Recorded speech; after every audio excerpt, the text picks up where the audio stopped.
Bonjour ou bonsoir, selon l'heure à laquelle vous nous regardez. Je suis chroniqueur audio et animateur de podcast à l'ODJ Média, et je vais vous lire fidèlement, mot pour mot, une chronique signée par Adnan Benchakroun. Aujourd'hui, il nous invite à décrypter un paradoxe marocain, celui d'une bancarisation croissante, mais d'un pouvoir d'achat en recul. Banque Al Maghrib a publié ses chiffres annuels, en fin 2024, pas moins de 38 200 000 comptes bancaires sont recensés au Maroc. Ce chiffre impressionne. Il donne l'illusion d'un pays financièrement inclus, connecté à son système bancaire. Mais derrière cette croissance apparente, une autre réalité se dessine, bien moins reluisante, celle d'une population qui ouvre plus de comptes mais vit avec moins dans ses poches. Une société bancarisée, mais appauvrie. L'auteur ajoute que cette inflation de comptes mérite qu'on se demande à quoi ils servent vraiment.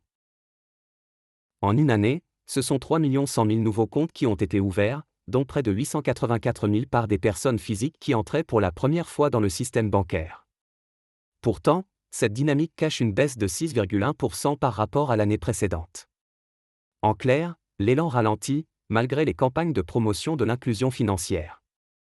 Les comptes chèques représentent la majorité, 64%, suivis des comptes sur carnet, 30%, tandis que les comptes courants ne pèsent que 5%. À noter que les comptes en devises ne concernent qu'une infime frange de la population, 0,3%, majoritairement en euros, ce qui illustre encore la fracture économique entre ceux qui peuvent épargner à l'étranger et la majorité des Marocains qui peinent à finir le mois. L'auteur affirme que derrière l'apparence du progrès, le Maroc est en réalité un pays de plus en plus désargenté. À première vue, le Maroc avance vers une bancarisation massive. 19 100 000 personnes détiennent au moins un compte bancaire. Parmi elles, 18 500 000 sont des particuliers, soit environ 7 adultes sur 10. Mais que signifie réellement avoir un compte en banque, quand le pouvoir d'achat s'érode d'année en année? Quand les prix de l'alimentation flambent et que les jeunes diplômés peinent à décrocher un emploi stable? La structure démographique des détenteurs de comptes laisse songeur. 47% des personnes physiques n'ont qu'un seul compte. Moins d'un tiers en ont deux, et seuls 13% disposent de 3 comptes ou plus, ce qui en dit long sur les capacités d'épargne ou de gestion patrimoniale dans une large part de la population. L'auteur pense que cette fracture est encore plus nette quand on regarde du côté de la jeunesse. Les jeunes, première cible d'une inclusion bancarisée, mais pas économique. Parmi les nouveaux venus dans le système bancaire, la jeunesse domine largement. Plus de 55% des nouvelles personnes bancarisées ont moins de 25 ans, dont 23% à peine la vingtaine passée. Ces chiffres montrent l'efficacité des campagnes de sensibilisation, mais ne disent rien du contenu de ces comptes. Sont-ils créditeurs? Alimentés par un salaire? Ou servent-ils juste à recevoir une bourse ou des aides ponctuelles avant de retomber à zéro? On aurait tort de se satisfaire de ce seul indicateur. Car si l'accès est réel, l'usage reste limité, voire passif. Un compte vide reste un compte, certes, mais il ne nourrit pas son titulaire. L'auteur souligne également un artifice statistique derrière la hausse du taux de bancarisation.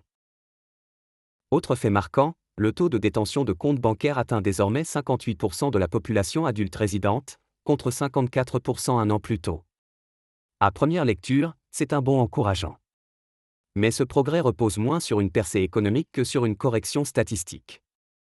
En effet, Banque Al Maghrib a pris en compte les résultats du recensement général de la population et de l'habitat, RGPH 2024, qui révise la population adulte résidente à la baisse, 26 800 000 habitants contre 28 200 000 estimés auparavant. Ce n'est donc pas tant que la bancarisation ait progressé, mais plutôt que la base de calcul ait été resserrée.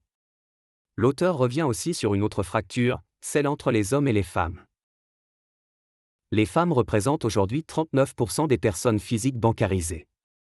Une progression légère mais réelle.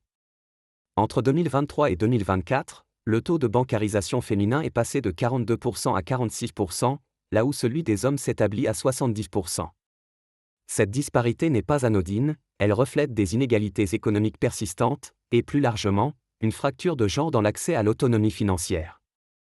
Et pourtant, les femmes sont de plus en plus nombreuses à ouvrir un compte pour la première fois, elles représentent 45% des nouveaux entrants dans le système bancaire. L'écart se réduit, mais la pente reste raide. L'auteur pose alors une question centrale, assiste-t-on à une inclusion réelle, ou à une simple illusion? On l'aura compris, les statistiques brutes laissent entrevoir des progrès, mais les conditions de vie des Marocains trahissent une toute autre histoire. Les comptes s'ouvrent, mais les marges de manœuvre financières se réduisent. Le système bancaire s'étend, mais les crédits s'essoufflent, les épargnes fondent, et les retraits deviennent plus fréquents que les dépôts. Un banquier le disait récemment, non sans amertume, aujourd'hui, on vous donne une carte de retrait plus facilement qu'un emploi. Une formule cruelle, mais tristement vraie. Et pour l'auteur, la vraie question est désormais, vers quelle bancarisation allons-nous ? Ce que révèle ce rapport annuel, c'est un modèle d'inclusion bancarisée sans inclusion économique réelle. Si la bancarisation est un outil, elle n'est pas une fin. Or, au Maroc, elle devient un indicateur trompe-l'œil, une manière de cocher une case sans transformer les vies. L'enjeu n'est pas seulement d'ouvrir plus de comptes, mais de faire en sorte que chaque compte puisse devenir un levier de stabilité et de progression sociale. Cela suppose un emploi digne, un accès au crédit productif, une éducation financière adaptée, et surtout, un environnement économique où l'on peut réellement planifier son avenir. Merci de nous avoir suivis jusqu'ici. Je suis votre chroniqueur audio à l'ODJ Media, et je vous rappelle que nous avons respecté à la lettre les propos de l'auteur Adnan Benchakroun. Rendez-vous pour nos prochaines chroniques toujours sur l'ODJ Media.